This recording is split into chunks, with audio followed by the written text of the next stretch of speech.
তো hello guys, এখন আপনারা দেখতে পাচ্ছেন আমরা এখানে গাড়ি নিতে আসছিলাম। তো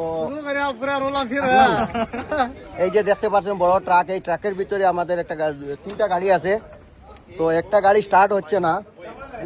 এখন আমরা এই যে কেবল আছে, এই কেবল দিয়ে এই গাড়ি থেকে ওইটা জাম স্টার্ট করব।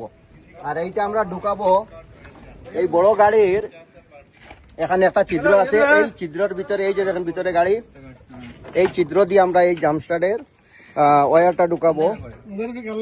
এই যে দেখেন, তো এটা ঢুকি আমরা ওই গাড়িতে কানেক্ট দিয়ে, ব্যাটারিতে কানেক্ট দিব, কানেক্ট দিয়ে ওই ভিতরের গাড়িটা জাম স্টার্ট করবো। আপনারা যদি এইরকম কোনো সময় কোনো অসুবিধায় পড়েন, অন্য গাড়ির ব্যাটারি থেকে এইরকম জাম স্টার্ট দিয়ে আপনারা গাড়ি স্টার্ট করতে পারবেন। ভিডিওটি ভালো লাগলে বেশি বেশি করে শেয়ার করে দিবেন, আর সব সময় পাশে থাকবেন এইরকম ভিডিও পাওয়ার জন্য। আর সবাই ভালো থাকবেন, সুস্থ থাকবেন। আল্লাহ হাফিজ।